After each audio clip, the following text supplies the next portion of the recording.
તમે કુટણખાનામાં કોઈ લલનાઓ પકડાય એના મોઢા બાંધી બાંધીને તમે બહાર લઈ આવો, સારા કામ કરી નીકળ્યા હોય એમ. અને એક છોકરીથી નાનકડી ભૂલ થાય તો ભારત દેશની આવી છોકરીઓને તમે ખુલ્લેઆમ ફેરવો છો. તમને ખબર છે કે એના પર જીવનમાં પછી લગ્ન કરવાના છે, આગળ જેના પ્રશ્નો બધા એનો સામનો કરવાનો રહેશે. મિત્રો ગઈકાલે અમરેલીની અંદર એવી ઘટના ઘટી હતી છે જે મામલે મિત્રો વાત કરી તો અત્યારે એક બેનનો વિડીયો સોશિયલ મીડિયામાં વાયરલ થયો છે. તે બેનને મિત્રો તમે ઓળખતા છો, તે બેનનું નામ છે કૃષ્ણા પટેલ. તે મિત્રો વાત કરી તો ખજૂરભાઈના મેટરમાં પણ વાયરલ છે, પરંતુ ભાઈઓ આ વખતે તે મિત્રો વાત કરી તો સાસુ કહ્યું છે. તેની વાત મને આ વખતે ભાઈ ફૂલ હાસી લાગી છે, કારણ કે તમને બધા લોકોને ખબર છે કે જે અમરેલીની અંદર ઘટના ઘટી છે, એક મિત્રો વાત કરી તો દીકરીને સરઘસ કાઢવામાં આવ્યું હતું.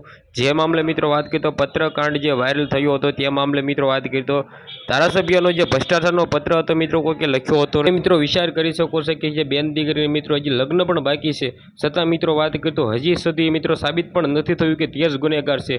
છતાં મિત્રો વાત કરી તો સરઘસ કાઢવામાં આવ્યું હતું, રીકનેક્ચર કરવામાં આવ્યું હતું. આની અંદર ખાસ કરીને મિત્રો વાત કરી તો જે રીતે આ બેદરકારી કરવામાં આવી છે આના મામલે અત્યારે ખુલ્લેઆમ ભાઈ બેઠકો પણ થઈ રહી છે, કારણ કે જે અમરેલીની અંદર ઘટના ઘટી છે તમને બધા લોકોને ખબર છે કે બેનો દીકરીઓને અત્યારે આ મોદીના ગુજરાતની સરકારની અંદર મિત્રો આ શું થઈ રહ્યું છે. જ્યારે મિત્રો વાત કરી તો મોટા મોટા એમ કે તો સોરો હોય છે, મોટા મોટા કાંડો કરતા હોય છે, હોય છે, છતાં મિત્રો વાત કરી તો તેને તો ભાઈ એમ કીધું માથા ઉપર કાળો પડદો પહેરાવીને મિત્રો આ માસ્ક પહેરાવીને ભાઈ બહાર કાઢવામાં આવે છે. તો આ બેન દીકરીને ખુલ્લેઆમ ભાઈ કેમ બહાર કાઢવામાં આવ્યા? કેમ મિત્રો વાત કરી તો શું તેના લગ્ન નથી કરવાના? જે આ મિત્રો વાત કરી તો આ ભાઈ ખુલ્લેઆમ મિત્રો ખોટું થયું છે. આના વિશે તમે શું કહો છો? પાટીદારની દીકરી વિશે તમે શું કહેશો? તમારી રાય જે પણ હોય કમેન્ટ સેક્શનમાં બતાવી દેજો.